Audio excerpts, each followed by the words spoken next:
Muito bom dia, uma ótima quarta-feira para você que está começando mais um dia junto comigo aqui no canal do Leste. Seguinte, falta pouco, né? Faltam apenas 7 jogos para o fim da temporada 2024 para o Fluminense. E ontem, vendo a classificação do Atlético Mineiro para a final da Libertadores, foi impossível não pensar como a gente estava a essa altura do campeonato, da temporada em 2023, vivendo uma expectativa já absurda para a grande final da Copa Libertadores.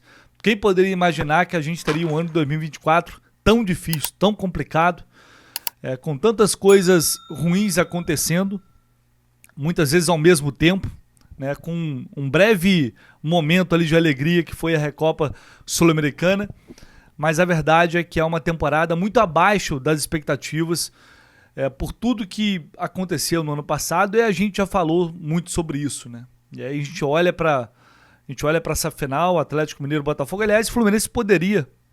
Neste momento, inclusive, eu poderia estar falando direto de Buenos Aires, né?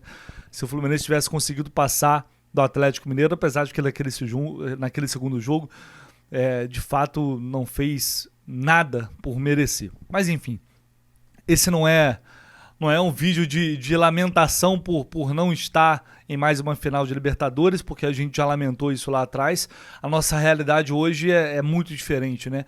É uma fuga de rebaixamento.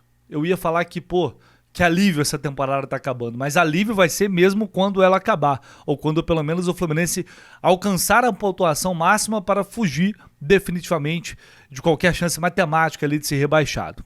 E aí a gente, inevitavelmente, principalmente quando vence, vamos supor, venceu o Grêmio sexta-feira, já dá aquela respirada, aí você já começa a pensar, mas e aí? E ano que vem? E a próxima, mas se ganhar a próxima rodada sul-americana, o que dá, né? Porque é assim que acontece, a gente vai vivendo rodada a rodada de acordo com os resultados. E também dá para dizer que o mesmo vai acontecer em relação ao técnico Mano Menezes. Por que eu estou falando isso? É porque é um assunto que volta e meia aparece questionamentos nas redes sociais, a galera discutindo, nos nossos vídeos, lives, a gente já discutiu algumas vezes sobre a permanência do Mano Menezes, a renovação de contrato. Ele deve ser o técnico do Fluminense caso consiga, em 2025, caso consiga livrar o clube desse rebaixamento, porque a gente faz diversas projeções aqui em relação à reformulação de elenco. A gente sabe que tem uma galera aí para sair, muita gente, não é pouca não, muita gente. O Fluminense precisa, já falei sobre isso, de uma reformulação geral, mas não só de jogador não, é uma reformulação geral na forma de pensar, na forma de planejar o futebol pro ano que vem, né? Depois de tudo que aconteceu esse ano, que eu espero que tenha servido de muito aprendizado. Mas o planejamento ele começa pelo técnico, né? Pelo treinador.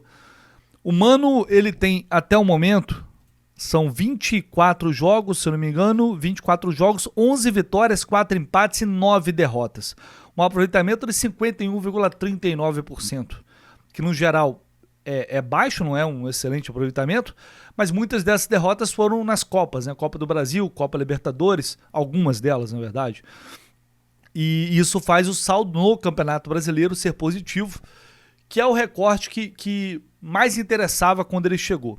Porque a gente sempre tem que fazer essa recapitulação, relembrar, né? O Mano chega numa situação dramática do Fluminense ser um virtual rebaixado para a Série B, né? Com apenas 11 pontos na tabela, lanterna isolado, e quando ele chega com aquela pontuação, naquela rodada, só 2 times na história conseguiram se livrar da queda. Então a permanência do Fluminense era improvável. Muitos aí já estavam cravando que o Fluminense seria rebaixado. Essa era a realidade naquele momento. Então o Mano chega com o intuito de pontuar do jeito que der para livrar o Fluminense desse rebaixamento. Dentro do Campeonato Brasileiro, ele fez isso. Eu até brincava, eu quero ser Mano do Mano até o final do ano. Porque se isso acontecer, significa que o Fluminense se safou da queda. E ainda tinha Copa do Brasil e ainda tinha Libertadores.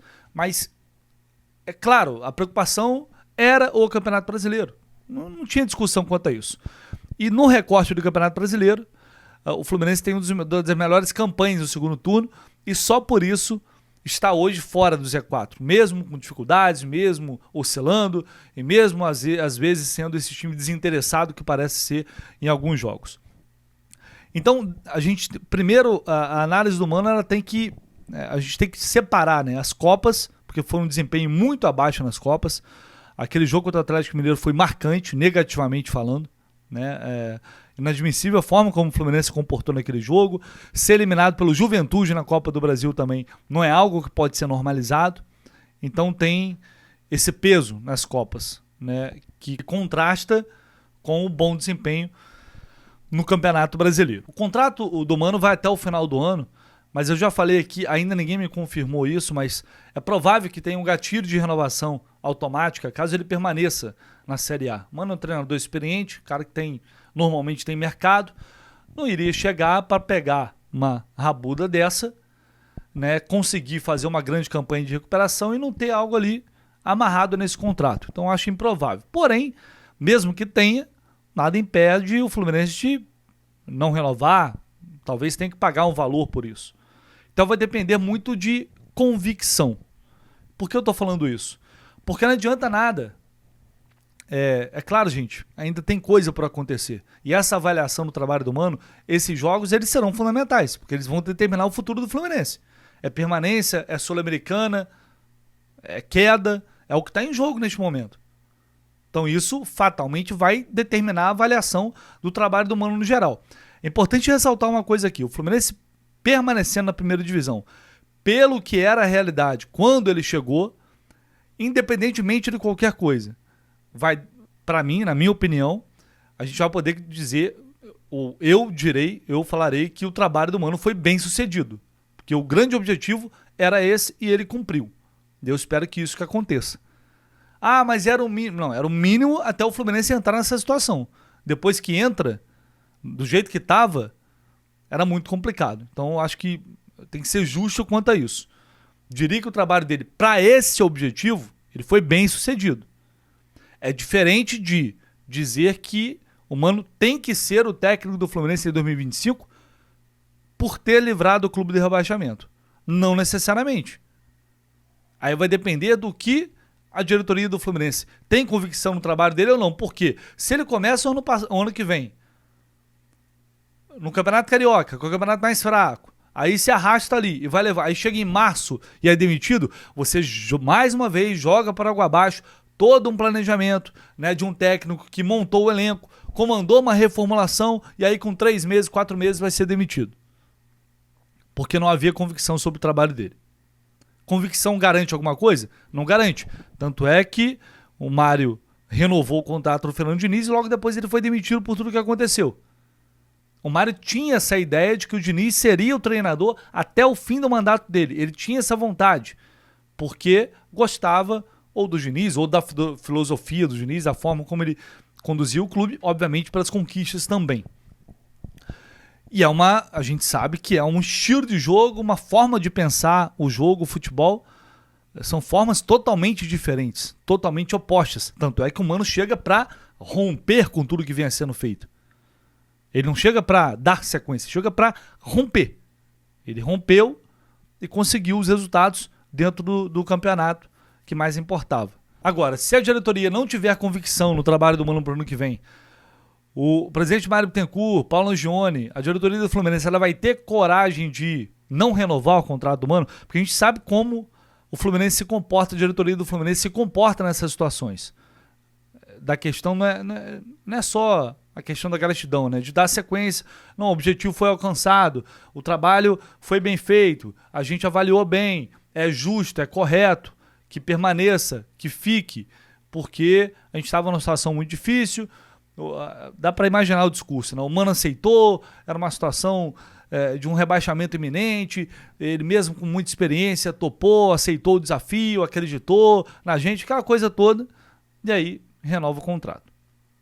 Então essa renovação, se ela acontecer, ela não pode se dar por isso, porque infelizmente a gente vai estar fadado a mudar de técnico caso as coisas não aconteçam, e não vai precisar, mas nem de perto do que aconteceu com o Fernando Diniz, para uma demissão do Mano, porque o Mano não vai ter vencido nada com a camisa do Fluminense, além de, né, ter alcançado o objetivo de fugir do Z4. Portanto, não tem história, não tem identificação com o torcedor para sustentar isso. Daí vem a questão.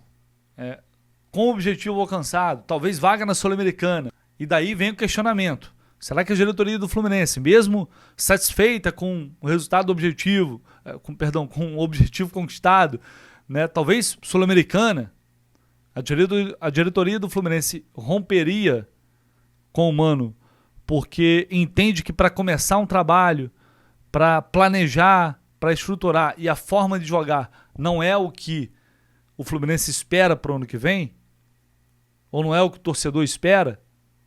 Agora, por outro lado, quem chegaria para substituir o Mano? Qual treinador hoje de ponta que estaria à disposição? Brasileiro, porque até hoje o Mário Bittencourt não deu qualquer sinal de que poderia contratar o estrangeiro. E dentro das condições que o Fluminense pode pagar, qual treinador o Fluminense poderia buscar no mercado que traria uma ideia de jogo mais ousada, mais ofensiva talvez, algo que se aproximasse ali, porque não tem exatamente igual, mas aos pensamentos do Fernando Diniz, que supostamente era a convicção anterior. Quem seria esse treinador neste momento? Quem seria esse técnico? Então, eu estou trazendo essa discussão aqui porque, repito, é algo que a gente já falou muito sobre isso, e quando a gente fala de planejamento para 2025, esse planejamento inevitavelmente tem que começar com o treinador. Vai ser feita uma reformulação profunda, completa, e alguém vai ter que, além da diretoria, vai ter que capitanear isso. Vai ter que coordenar isso, vai ter que pensar isso. E, obviamente, esse alguém tem que ser o técnico, né? A avaliação sobre o Mano Menezes ela será definitiva ao fim da temporada. Mas, de antemão, mesmo com a campanha de reação da equipe, muita gente não é favorável à permanência do Mano. Muita gente acha que as ideias dele não se adequam àquilo que muitos torcedores do Fluminense desejam neste momento. Enfim, é um debate que vai se prolongar e vai certamente aquecer com o passar das rodadas e principalmente dependendo do que acontecer com o Fluminense nesta reta final de Campeonato Brasileiro. Você renovaria o contrato do Mano? Você acha que, alcançando esse objetivo, deixando o Fluminense na Série A, quem sabe uma vaga na Copa Sul-Americana, pela realidade que se tinha antes, é justo que dê a ele uma renovação de contrato ou não? O Fluminense tem que agradecer ao Mano, muito obrigado, o trabalho foi bem feito no fim das contas, né? Querendo ou não, objetivo, chegamos lá, mas a gente quer outra ideia, quer outra coisa para o ano que vem. E aí? É mais ou menos parecido ali com o que o Flamengo fez, certo ou não, só citando um exemplo aqui, né? O Dorival que tinha ganhado títulos pelo Flamengo, o Flamengo disse que não queria mais, queria outro treinador, e foi lá e demitiu o Dorival Júnior, só para citar um exemplo, né? E você? O que você faria? Deixa aí seu comentário e deixa o like também nesse vídeo aí, esquece não, tá? Se inscreva aqui no canal do Leste, também é muito importante, sempre com a parceria da Mais Ágil, que está aqui no comentário fixado, né? Empresa que tem soluções no mercado financeiro para você que quer antecipar o seu fundo de garantia, o seu FGTS, a Mais Ágil faz isso para você com muita qualidade, com muita competência. E entre em contato com a equipe lá da Mais Ágil, que eles vão te explicar o passo a passo de tudo que você tem que fazer, como você tem que fazer para receber esse dinheiro na sua conta. Falou, pessoal? Ao longo do dia a gente volta com muito mais informações. Tamo junto!